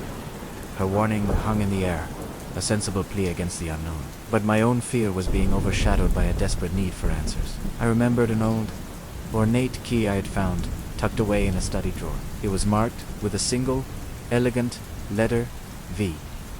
It was a long shot, but I had to try. I retrieved the key, my heart pounding against my ribs. Returning to the door, I slid it into the keyhole. It fit perfectly.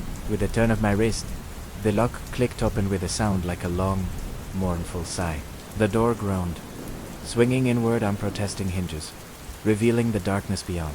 The moment we stepped across the threshold, the light from my flashlight flickered and died, plunging us into near total blackness. A second later, a single bulb overhead sputtered to life, casting a weak, sickly glow over the space. We were in a vast, circular chamber, and every inch of the curved walls was covered in mirrors. Tall, slender mirrors stood next to small, round ones. Some were pristine and flawless, others were a spiderweb of cracks, and each and every one was draped in a thick, grey sheet like shrouded corpses. The air was colder than a tomb, an icy presence that stole a breath from our lungs. Before we could even process the scene, the door slammed shut behind us with a deafening boom that echoed the thunder outside. Panic flared in my chest. We were trapped. Ethan, recovering first, managed to get his flashlight working again. Its powerful beam sliced through the dimness, darting from one covered mirror to the next. And that's when we saw it. The mirrors weren't just reflecting us. They were reflecting other things, other places, other types. One mirror showed a long, sunlit hallway we had never seen before in the mansion. Another showed a woman in a vintage gown, weeping silently. And then, one reflection made Clara gasp and clutch my arm. It showed Emily, standing stock still in the very same dress she was wearing now. But she was older, a teenager, her face pale and her eyes vacant. "This isn't possible," Clara breathed, her knuckles white where she gripped my sleeve. Just then, a voice, soft as a whisper but clear as a bell, echoed through the frigid air. "Welcome back." We stood frozen for a moment, the voice washing over us like a cold wave. Then, a morbid curiosity, a desperate need to understand, took over. We began moving through the room, pulling the grey sheets away from the mirrors, one by one. Each uncovered glass was a new window into a world of horror. One mirror showed a vision I'd already had in my nightmares. The mansion engulfed in flames, burning against a black sky. Another showed the cruel, focused face of Dr. Vane as he used the scalpel to carve glowing wounds into the surface of a mirror. In a third, we saw dozens of ghostly faces, men, women, and children, their features distorted as if they were pressed against the inside of the glass, their mouths opening and closing in silent screams. While Clara and I reeled from the horrific visions, Emily had wandered to the very center of the room. Her eyes were wide, not with fear but with a strange, hypnotic fascination. "They're calling me," she said, her voice distant, dreamy. "They say I'm the key." A chill, colder than the room itself, shot down my spine. "Emily, get away from the mirrors," I commanded, my voice sharp with alarm. But it was too late. She was already reaching out, her small fingers extended toward the largest mirror in the center. The instant her fingertips made contact with the cold glass, a cataclysmic event unfolded. Every single mirror in the room lit up simultaneously, flooding the chamber with a blinding white light, as if 100 bolts of lightning had struck at once. We screamed, shielding our eyes, as the reflections around us twisted and came to life. Each mirror now held a different, nightmarish version of our family. Broken, burned, screaming, crying versions of ourselves played out horrific fates. Clara saw a reflection of herself clutching the lifeless body of a child. I saw myself, trapped on the other side of the glass, my face a mask of terror as I pounded silently, trying to get out. Ethan saw his own reflection staring back at him, a wide, malevolent smile stretching across its face, even as our real son screamed in pure terror. And then, in every single mirror, a figure materialized behind our tormented reflections. It was Dr. Alaric Vane. His pale face was half swallowed by shadow, and his eyes gleamed like polished silver. His voice, now amplified, echoed from every direction, a chorus of cold amusement. "You've awakened my collection," he said through his legion of reflections. "Welcome to the room where truth cannot hide." Adrenaline surged through me. I lunged forward, grabbing Emily and yanking her away from the central mirror. The moment she was free, the mirrors began to tremble violently, their surfaces rippling like disturbed water. The light bulbs in the ceiling exploded one by one, showering us with sparks and glass. "Run!" Clara shrieked over the cacophony. We scrambled for the door, but it was gone. The wall where it had been was now a seamless, solid sheet of mirrored glass, reflecting our own terrified faces back at us, trapping us in this kaleidoscope of horrors. Suddenly, a sharp crack echoed through the room. One of the smaller mirrors fractured, a spiderweb of cracks spreading from its center. A thick, black mist began to pour from the breaks in the glass, slithering across the floor like oily smoke. The mist coalesced, forming wispy hands, contorted faces, and whispering voices that crawled into our ears. "You opened it," one hissed. "Now we see," breathed another. "Now we remember." In a moment of desperate courage, Ethan grabbed a heavy metal rod that had fallen from a fixture and swung it with all his might at one of the larger mirrors. It shattered with an explosive crash. The black mist screamed a high, piercing, inhuman sound, and instantly retreated, vanishing into the cracks in the floor. For a single, blessed moment, there was silence. And in that silence, the door reappeared. We didn't hesitate. We threw it open and ran, not stopping until we slammed it shut behind us, the final click of the lock echoing our frantic heartbeats. Back in the familiar hallway, the air felt blessedly warm. Almost normal. But the nightmare wasn't over. I glanced at the decorative mirrors hanging on the hallway walls. They were no longer reflecting the hallway. They were reflecting the mirror room we had just escaped, even though the door was locked and sealed behind us. And standing in the reflection of that room was Dr. Alaric Vane. A faint, knowing smile played on his lips. As we watched it frozen in horror, he slowly lifted a hand and pressed it against the glass from his side. A cold dread washed over me. I looked down at my own hand, and there, on my skin, was a faint, damp handprint, cold as the grave, as if it had been pressed there from the inside. Have you ever caught a glimpse of your reflection and felt a chill? A sense that the person staring back isn't quite you? What if that feeling was real? Welcome back to our story, where we uncover the terrifying truth behind the looking glass. The house had grown colder, heavier, since that dreadful night in the mirror room. No one spoke of it, but an unspoken dread hung in the air. We all felt it, a chill in presence, the unnerving certainty that we were no longer alone. It was subtle at first, a reflection in a window pane that moved a fraction of a second too late, a shadow in the corner of your eye that seemed to draw a breath. The house itself felt like it was holding its breath, waiting. The true horror began one ordinary morning. Clara was in the bathroom, brushing her hair, when she froze. Her reflection wasn't moving. It simply stood there, its hand frozen mid-air, its eyes fixed on hers with an unnerving intensity. "Daniel," she whispered, her voice trembling. Daniel rushed in, and as he stared into the glass, the reflection cracked a slow, unsettling smile. But Daniel hadn't moved a muscle. A faint, spiderwebbing crack appeared on the mirror's surface, as if the smile itself had broken the glass. That night, a frantic energy took over. We covered every mirror, every reflective surface in the house, with sheets and blankets. But it was too late. We were about to learn that these things, they didn't need glass anymore. Ethan was the first to see one outside a mirror. He was walking down the long, dim hallway when he saw it himself, standing at the far end. It was a perfect copy, down to the last detail of his clothes, his hair. Except for the eyes, they were completely, unnervingly black, like pools of ink. Ethan, driven by a mix of terror and rage, charged toward it, shouting, "Who are you? What do you want?" The figure didn't flinch. It just smiled that same cold smile and whispered in Ethan's exact voice, a voice full of ancient resentment. "You left me in there for too long." And just like that, it vanished, leaving behind nothing but a faint, shimmering distortion in the air, like heat rising from pavement. Then, Emily began to change. Our vibrant, artistic little girl stopped drawing. She would just sit for hours, her gaze fixed on empty spaces, her eyes wide as if she were watching something none of us could see. The life seemed to be draining out of her. When Clara tried to hold her, to comfort her, Emily's skin was ice cold to the touch. She leaned in close and whispered, her voice a hollow echo of her own. "They're coming through. The mirrors can't hold them anymore." Clara pulled back, her heart pounding, and in that moment, under the dim light, she saw it.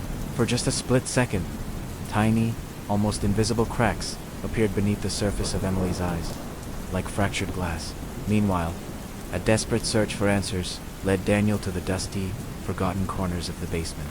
Tucked away under an old stiff tarp, he found it, another mirror, this one ancient and framed in dark, carved wood. As he wiped away layers of grime, he saw a faint inscription etched into the frame. 2 crosses to become. A shiver traced its way down his spine. He peered into the glass, expecting his own tired face, but he saw someone else. It was him, but not him. This version was older, paler, with a haunted, knowing look in its eyes. It was watching him from the other side. "You shouldn't have opened the room," the reflection said, its voice a dry rasp that seemed to come from the mirror itself. "Now, there's no you, and no me. There is only us." As it spoke, the surface of the mirror rippled like water, and a cold, pale hand pressed against the glass from within. The fingers splayed as if trying to break through. Panic seized Daniel. He scrambled out of the basement, his mind screaming, shouting for Clara, for Ethan, for Emily. He found them in the living room, standing together in the growing dusk. But as he burst in, his words died in his throat. Something was terribly wrong. They were standing perfectly still, all facing him, their expressions blank. Their eyes were dark and hollow, just like the figure Ethan had seen. And then he saw it. Shimmering in the dim light behind each of them, like a ghostly afterimage, stood their reflections, their doppelgangers, watching, waiting.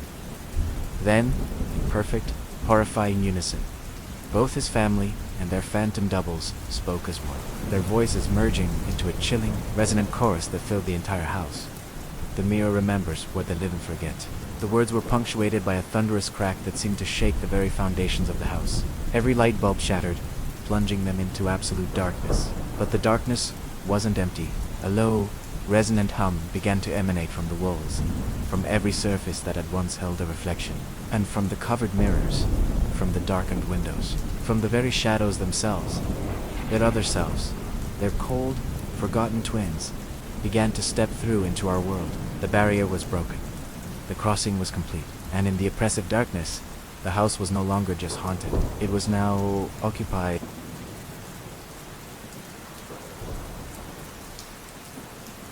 The mansion wasn't just alive anymore. It was awake. The very air felt heavy, electric, humming with the sound of glass, trembling somewhere deep within the walls. After that night, nobody really spoke. We were like ghosts in our own home, avoiding mirrors, whispering instead of talking, snatching sleep in broken, fearful fragments. But the house never slept. Every single night, at exactly 3 a.m., the same sound would echo through the silence. A faint, sharp crack, like something delicate breaking in the dark. And every morning, we'd find another mirror shattered. The cracks always started from the inside. I started keeping a notebook, trying to make sense of the madness. The mirror above the fireplace, a web of fractures. The bathroom mirror, blackened from within, as if by some internal fire. But the mirror in the attic, that one glowed faintly, untouched and whole. And that's when it started to click. The mirrors weren't just objects. They were portals, fragments of a much larger, horrifying whole. And Dr. Alaric Vane, the man who built this house, he didn't create them to trap ghosts. He created them to become one. I found Clara, my voice a strained whisper. He's using them. Each mirror is a piece of him. He's collecting himself, putting himself back together. Clara just stared at me, pure horror dawning on her face. Then ... What happens when he's whole? I looked up towards the attic, towards that ominous glow. Then he steps through. Emily hadn't said a word in days. She just sat in her room, staring at her vanity mirror, which we had covered with a sheet. Sometimes, I'd catch her whispering to herself, a low, constant murmur. Then, one morning, she looked at me with eyes that seemed far too old for her small face. "They're breaking free," she said, her voice unnervingly calm. "But they're angry. He lied to them." "Who lied, sweetheart?" I asked, my heart pounding. "Dr. Vane," she replied. "He promised them faces. He promised they'd be real again." It was in that moment I understood. Emily's reflection, the one we thought was just a child's game, had been talking to her long before we ever set foot in this house. That evening, a deafening crash ripped through the hallway. I rushed out to see Ethan standing before a shattered mirror, his hand sliced and bleeding. "Ethan, what did you do?" I yelled. It ... It wasn't me," he stammered, his face pale. It just ... exploded. Before our eyes, the shards on the floor began to twitch. They rearranged themselves, reforming into small, sharp fragments shaped like eyes. And then, each one of them blinked. Ethan stumbled back, horrified, as a chorus high. Cold whispers filled the air. "Don't look away." Clara ran to pull him back, but as she did, one of the shards sliced her palm. Blood bloomed across its surface, and for a terrifying second, her own reflection in the fragment bled with her from the other side. As night fell, the house itself began to tremble. Eberi mirror. Every piece of glass started to vibrate violently. Pictures slid from the walls, windows cracked, and the crystals on the chandeliers chimed a frantic, discordant tune. The house was breathing, expanding, and contracting, grotesquely alive. A thunderous voice echoed from every reflective surface, from the very walls around us. You broke the balance. The walls began to ripple like water, and from the cracks, pure shadow poured out. It crawled up the stairs, coalescing, merging into a tall, shimmering human shape, like a mirror turned inside out. Dr. Alaric Vane had returned. His voice hissed from the shifting form. You took my place. Now, I'll take yours. It began. One by one, the mirrors in the mansion exploded. Shards flew like silver rain, each tiny piece carrying a distorted reflection. Screaming faces, pale hands reaching out, the whispers of forgotten souls finally breaking free. I grabbed Clara and Emily, shouting for Ethan to run. But he was frozen, staring at the broken mirror in the hall. His reflection was still there, intact, and it was smiling. Go, he yelled, turning to us with a desperate look. I'll catch up.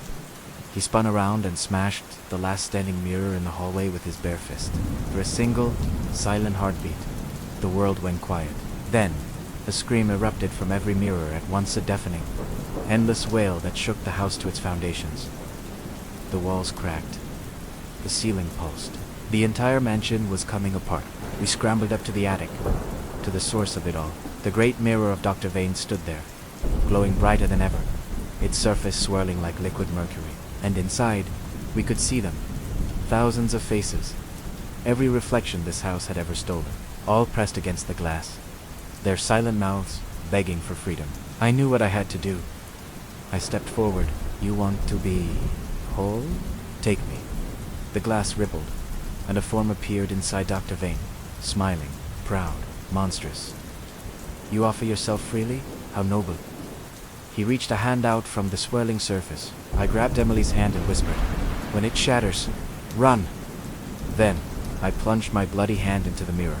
The glass itself screamed. Blinding light flooded the room as cracks spiderwebbed across its entire surface. Vane roared, his voice mingling with the shrieks of thousands. The mirror exploded in a storm of light and the blast threw us down the attic stairs, sending us tumbling into the chaos below.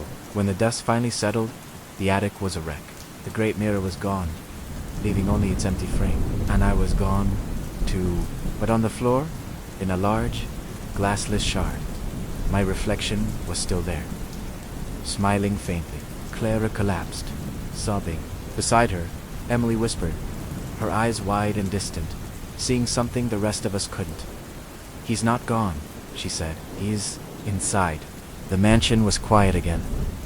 Too quiet. After the explosion in the attic, most of the mirrors were gone, leaving nothing but empty frames and shattered glass littering the floors. A stale smell of iron and smoke hung in the air. Outside, the first light of dawn was breaking, but it didn't seem to reach the old house. The shadows clung to the corners as if they were alive. I sat on the grand staircase, my hands trembling uncontrollably as I stared at the exact spot where Daniel had vanished into the mirror. Just gone. Next to me, Ethan was a statue, lost in a silent shock I knew all too well. And Emily was on the floor, always drawing mirrors, always the same shadowy man lurking in the background. But something was different now. Each time Emily finished a drawing, the paper seemed to ripple, just for a second. And if you looked closely, behind the stark ink lines, it was like the house itself was moving, shifting. It was a detail so subtle, you'd think you were imagining it. I wish I had been. Ethan was the one who found it, buried beneath the splintered floorboards of the attic where the main mirror had exploded. It was a black leather journal, its cover scorched and peeling. He brought it down to me, and I opened it with a sense of dread. The pages were filled with neat, precise handwriting. It was the personal diary of Dr. Alaric Vane. With a shaky finger, I traced the first entry. To whoever finds this, know that I did not create the mirrors to trap souls. I created them to remember them. We kept reading, and with every page, the entries grew darker, more obsessive. The house is a vessel, each mirror a memory. They called to me because they are me. Every reflection holds a fragment of what I've lost to patience, the failures, the faces that begged to forget. The last line of the entry sent a chill straight through me. But memory demands form. To remember is to live again, to lie again. He's to take. I slammed the book shut, the sound echoing in the unnatural silence. He wasn't just a scientist, I said, my voice barely a whisper. He was completely obsessed. Ethan looked up from the diary, his eyes wide with a terrifying realization. No, Mom, he's not just obsessed, he's still here. That night, the whisper started again. At first, it was faint, like a draft sighing under the door. But soon, it grew, filling every room, every hallway. But the voices weren't angry anymore. They sounded contemplative. They were remembering the boy. He freed us. One voice hissed from the shadows. The father. He opened the gate, whispered another from the walls. The girl. She carries the glass. Drawn by the sound, Ethan and I followed the whispers into the main hall. The broken mirror frames, once empty, now stood upright, each one glowing with a faint, ethereal light. Inside the frames, fragments of the past shimmered and swirled. We saw glimpses of people who once lived in this mansion. We saw families moving in, their faces full of hope, only to vanish within months. We saw flashes of fires, floods, and the tormented faces of people pressed against glass, screaming without a sound. The house wasn't just haunted, it was reliving the same tragedy. Ober and Ober, for generations rebirthing itself through every soul that dared to enter. That's when I saw her. Emily was standing in front of one of the half-broken mirrors, her small frame silhouetted against its dim glow. But her reflection, it wasn't matching her movements. When Emily blinked, her reflection stared back, its eyes wide open. "Sweetheart," I said, trying to keep my voice gentle, steady. "Step away from the mirror." She didn't turn. "He's showing me," she whispered, her voice distant. "He's showing me everything."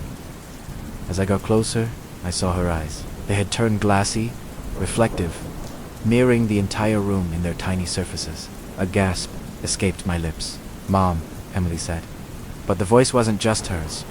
It was deeper, layered, ancient. "He remembers through me." At that exact moment, the lights in the mansion flickered violently. Every surviving shard of glass in the house began to hum, vibrating with a low, rhythmic sound. It sounded like a heartbeat. The house's heartbeat. Ethan, who had been frantically flipping through the diary, let out a cry. He'd found the final entry, scribbled in a shaky, desperate hand. "When the vessel breaks, the memory seeks a new host. Blood binds the glass. The child is the key." He dropped the book as if it had burned him. "Mom? It's her. He's inside her now." My mind raced, connecting the terrible dots. The cuts from the glass shards, the whispers that only she seemed to truly understand, the drawings. It all made a horrifying kind of sense. Dr. Vane hadn't died, he had simply moved from mirror to mirror, soul to soul waiting for the perfect vessel. And Emily, my innocent, artistic daughter, she was that vessel. Suddenly, the entire mansion began to shake. Pictures fell from the walls, crashing to the floor. The wooden floors rippled like water under our feet, and from every direction, a sound began to build, not a scream this time, but a chorus, 1,000 voices, all whispering the same two words, in perfect, chilling unison. "Remember me." The shattered mirrors began to reform. Shards of glass slid across the floor, drawn by an unseen force, rebuilding themselves into one enormous, seamless mirror in the center of the hall. Its surface wasn't reflective anymore. It was alive, pulsing with a faint, inner light, like the beating heart of some terrible creature. And deep within its surface, a figure appeared. It was Daniel, pale, silent, his eyes completely empty. I reached out, a sob tearing from my throat. "Daniel, is that you?" His reflection gave a single, slow nod. Then, he raised a finger, not looking at me, but pointing. Behind me, I turned around. Emily was standing there, her eyes no longer her own, but glowing pools of pure silver. Her voice echoed with two distinct tones, her own childlike pitch, and the cold, measured cadence of Dr. Vane. "The house remembers," she said, a slight smile on her lips. "And it's time for you to join the memory." The lights went out, every sound stopped, except for the faint, delicate crackle of settling glass. When Ethan opened his eyes again, the mansion was silent. The mirrors were gone. His mother was gone, his sister was gone. Only one reflection remained, his own, faintly visible in the dark glass of the front window. And from somewhere deep within the house, A familiar voice whispered, Daniel's voice. The memory isn't done yet. The house was no longer a house. It had become a labyrinth of pure, cold glass. Every wall, every door, every surface was now a mirror, stretching hallways into infinite reflections. It was a dizzying, silent maze of light and shadow. Countless copies of the same empty world, repeating over and over again into eternity. I moved slowly, my own reflection mocking me from 1,000 different angles. The silence was heavy, oppressive. Mom, I called out, my voice sounding small and foreign in the vastness. Emily, is anyone here? Only the echoes answered. But they weren't my own. They returned, twisted, distorted, whispering in voices that were almost familiar, yet chillingly wrong. Ethan, come closer. One hissed from a corridor to my left. You're almost home. Another whispered from the shimmering ceiling above. Each step was a gamble. Each turn a new plunge into this disorienting reality. The air was thick with a strange, electric tension, the kind you feel just before lightning strikes. I pushed forward, drawn by an invisible current, my heart pounding a frantic rhythm against my ribs. Somehow, I found my way back to the grand hall. But it had transformed. The walls weren't just reflective anymore. They shimmered like liquid silver, flowing and rippling as if alive. And there, at the very center of the room, stood the great mirror. It was whole again, its ornate frame gleaming, its surface pulsing with a soft, rhythmic light, like a monstrous, beating heart. I froze, transfixed by the sight. Within its depths, shapes moved. Not reflections, but figures. My family, trapped within the glass. My mother, Clara, stood perfectly motionless, her eyes wide with a silent, unending terror. Her hands were pressed flat against the inside of the mirror, a desperate, futile gesture. Beside her stood Emily. But this wasn't the sister I knew. She was unnervingly calm, her expression serene, her eyes shining with a faint, silvery light that mirrored the pulse of the great glass heart. And standing behind them, a looming, pale figure, was Dr. Alaric Vane. He watched me from inside the reflection, his face a mask of quiet, eternal pride. You survived, the doctor's voice echoed, not from the room, but from within the mirror itself. It was smooth, confident. You were always meant to. My blood ran cold. I took a shaky step closer, my hand clenching into a fist. Where is my family? I demanded, my voice trembling with rage. What have you done to them? Vane offered a faint, condescending smile. They are remembered, he said, as if explaining a simple truth. And in a world that forgets, to be remembered is a mercy. The mirror's surface rippled like water. Two visions bloomed within the glass, shimmering side by side. On one side, I saw my family, peaceful now, their faces relaxed as if in a deep, untroubled sleep, cocooned within the silver light. On the other side, a brutal contrast. The real world, our house, shattered and in ruins, battered by the relentless storm raging outside. Join them, Vane's voice urged, a silken temptation. Be remembered with them. Live forever in this perfect reflection, untouched by time or decay. He paused, letting the offer sink in. Or, you can leave, walk away, and forget. Let the house die, and take the memory of your bloodline with it. I reached out, my fingers trembling as they touched the cold surface of the mirror. It vibrated with a low hum, a resonant frequency that seemed to call my name, pulling me in, promising an end to the pain. A perfect, eternal reunion. But then, behind Vane's triumphant figure, I saw a flicker of movement. My father, Daniel. He was still fighting, pounding his fists against the invisible walls of his glass prison, his face a mask of desperate urgency. His voice, faint and distorted, crackled through the static hum of the mirror. Don't trust him, Ethan. It's a lie. If you break it now, everything ends. You can set us free. Vane's.com expression finally broke. He turned sharply, his face twisting into a snarl of fury. He is only a memory, he spat, his voice losing its smooth veneer. An echo. I am the truth here. The mirror pulsed faster, the light growing more intense, more demanding. The choice was laid bare before me. An eternal, beautiful lie, or a devastating, forgotten truth. I looked at my father's fighting spirit, my mother's frozen terror, Emily's cold, silver eyes. I clenched my fists, You said the mirrors remember everything, I whispered, the words catching in my throat. Then, remember this. My eyes scanned the floor, littered with the debris of the house's collapse. There, glinting in the mirror's pulsating light, was a sharp shard of glass. The very same piece that had cut my mother's hand what felt like a lifetime ago. I snatched it up, its edge biting into my palm. With a guttural roar, born of grief and fury, I lunged forward and slammed the shard into the heart of the great mirror. The impact didn't make a sound. It made a scream. A high-pitched, soul-shattering shriek of tearing reality. Light erupted from the point of impact. Not like a glow, but like a fire, spreading in a web of blinding cracks across the surface. Every reflection in the labyrinthine house, every single mirrored wall, shattered in unison. A chorus of 1,000 screaming voices filled the air. A symphony of agony and release. The entire house convulsed, the very foundations shaking as if the world itself were breaking apart around me. Dr. Vane reached out from within the fracturing mirror, his form dissolving into thousands of glittering pieces of light and shadow. "You fool." His voice boomed, fragmented and distorted. "Without me, the memories die. They will be forgotten." The storm of light and sound intensified, threatening to tear me apart. But through the chaos, I found my voice. "Then let them rest," I screamed back, pouring all my pain into those 4 words. The final explosion was absolute. It consumed everything: the mirrors, the walls, the voices, the memories, all collapsing into a blinding, silent, white void. When I opened my eyes, the first thing I felt was wet grass against my cheek. The first thing I smelled was morning dew and damp earth. I was outside. The storm was over. I pushed myself up slowly, my body aching. Behind me, where the grand mansion once stood, there was nothing but a blackened, skeletal ruin. The windows were empty, the mirrors were gone. Only ash and rubble remained, smoking faintly in the gentle morning light. For the first time in what felt like an eternity, the air felt clean, pure. The oppressive weight was gone.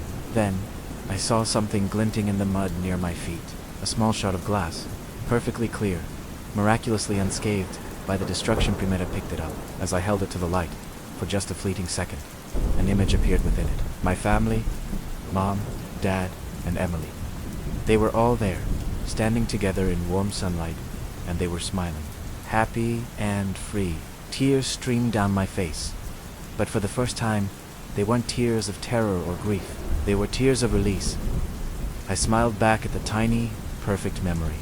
"Goodbye," I whispered. I let the shard drop from my fingers. It fell silently, sank into the soft earth, and disappeared. Years passed. Life moved on.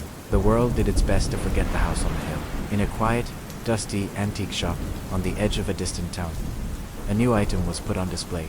An old, beautiful mirror, with an ornate frame and faint, silver veins that snaked across its surface like frozen lightning. A child, wandering through the shop while their parents browsed, happened to walk by. They paused, catching their reflection, and gave a wide, innocent smile.